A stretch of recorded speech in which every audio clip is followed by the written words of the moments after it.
எல்லோருக்கும் வணக்கம்.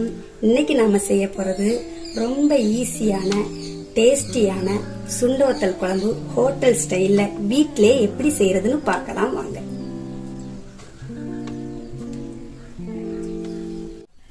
ஃபர்ஸ்ட் குழம்பு செய்யக்கூடிய மசாலா பொருளை வறுத்து எடுத்துக்கலாம்.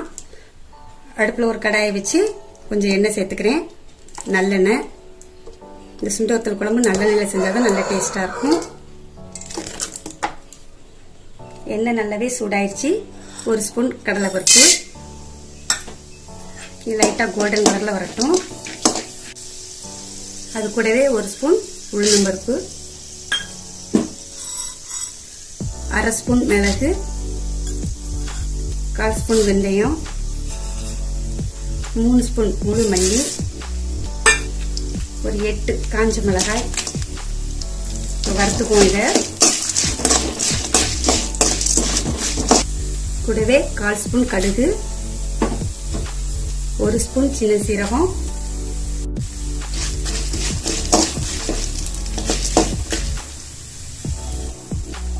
ஒரு கொத்து கருவேப்பிலை. இது நல்லாவே வறுபட்டுருச்சு. இப்ப வேற ஒரு பாத்திரத்துக்கு மாத்திரலாம். இப்ப அதே பாத்திரத்துல கொஞ்சமா எண்ணெய் சேர்த்து பூண்டு அதுல ஆட் பண்ணிக்கலாம். ஒரு 10 பல் பூண்டு, ஒரு 10 சின்ன வெங்காயம் கொஞ்சம் வதங்கட்டும். லைட்டா வதங்கினாலே போதும். அது கூடவே 3 தக்காளி, பழமான தக்காளி அதையும் வதக்கிக்கலாம். பூண்டு, வெங்காயம், தக்காளி நல்லாவே வெந்துருச்சு. இப்ப இதையும் ஆற வச்சுக்கலாம். அன்னைக்கு இந்த குழம்பு இந்த மண் பாத்திரத்துல தான் வைக்க போறேன். அதுக்கு முன்னாடி ஒரு லெமன் சைஸ் புளிய 1 கப் தண்ணியில ஊற வச்சுக்கலாம். இப்போ பாத்திரம் சூடாயிருச்சு. தேவையான எண்ணெயை ஊத்திக்கலாம். சுண்ட வத்தல் வறுக்கிறதுக்கு தான் இந்த எண்ணெய். எண்ணெய் நல்லாவே சூடாயிருச்சு. நான் ஒரு கைப்பிடி சுண்ட வத்தலை இதுல பொரிச்சு எடுத்துக்கலாம். லோ ஃப்ளேம்ல வச்சே பொரிச்சுக்கோங்க.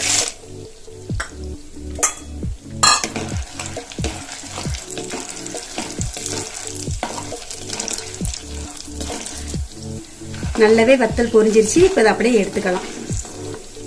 இந்த அளவுக்கு பொரிஞ்சா போதும். ரொம்ப கறியை வறுத்துற வேண்டாம், பார்த்து செஞ்சுக்கோங்க. இப்போ நான் வறுத்த எல்லாத்தையுமே நல்ல ஃபைன் பேஸ்டா அரைச்சி எடுத்துக்கலாம். ஃபர்ஸ்ட் மசாலா பொருட்களை போட்டுக்கலாம். நான் வத்தல் பொடி சேர்க்கறது இல்ல, அதனாலே முழு வத்தல் போட்டு செஞ்சிருக்கேன். வெங்காயம், தக்காளியை சேர்த்துக்கலாம். அது கூடவே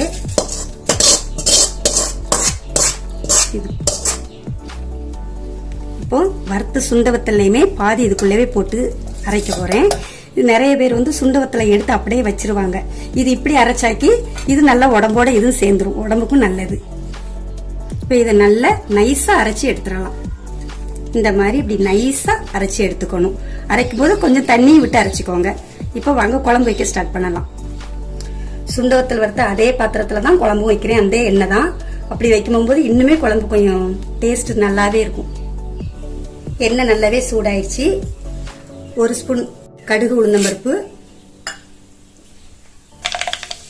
1/4 ஸ்பூன் வெந்தயம், 2 வத்தல், ஒரு கொத்து கருவேப்பிலை, அது கூட 3 பூண்டு, கட்டி பூண்டு. நான் சின்ன சைஸ்னால 3 எடுத்திருக்கேன். நீங்க பெருசா இருந்தா 2 எடுத்தாலே போதும். கூடிக்கு வரைச்சு போட்டுக்கலாம், ஒண்ணுமே இல்லை. பூண்டு கொஞ்சம் வதங்கட்டும். அது கூடவே ஒரு 1/2 கப் சின்ன வெங்காயம், எண்ணிக்கை ஒரு 30 இருக்கும், அதையும் போட்டுக்கலாம். கட் பண்ணி போட்டுக்கோங்க.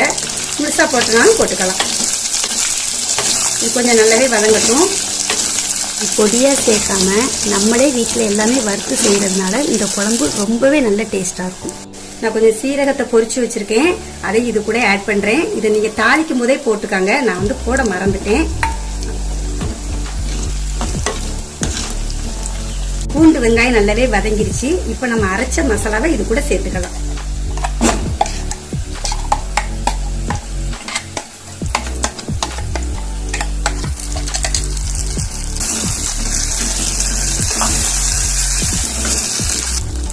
ஜார்ல கொஞ்சம் தண்ணி ஊற்றி அதையும் குழம்போடு சேர்த்துக்கலாம். இப்போ குழம்புக்கு தேவையான தண்ணி சேர்த்துக்கலாம். ரொம்ப வேண்டாம், கெட்டியாகி வர கொஞ்சம் டைம் ஆகும், பார்த்து ஊற்றிக்கோங்க. இப்போ கரைச்சி வச்ச புளி தண்ணி இது கூடவே சேர்த்துக்கலாம். அது கூடவே 1/4 ஸ்பூன் மஞ்சள் தூள், 1/4 ஸ்பூன் பெருங்காயத்தூள், தேவையான அளவு உப்பு பார்த்து போட்டுக்கோங்க. சுண்ட வத்தல்லையுமே உப்பு இருக்கும். இது நல்லா கொதிச்சு வரட்டும். பாருங்க, குழம்பு நல்லாவே திக்காயிருச்சு, எண்ணெய்லாம் நல்லா பிரிஞ்சு வந்திருக்குது. இந்த டைம்ல 1 ஸ்பூன் பனவெல்லம் எதுனாலும் போட்டுக்கோங்க. இது காரம் புளிப்புக்கு பேலன்ஸ் பண்ணி நல்ல ஒரு டேஸ்ட்டை தரும். குழம்பு நல்லாவே கொதிச்சிருச்சு. இப்போ சுண்ட வத்தலை இது கூடவே ஆட் பண்ணிடலாம்.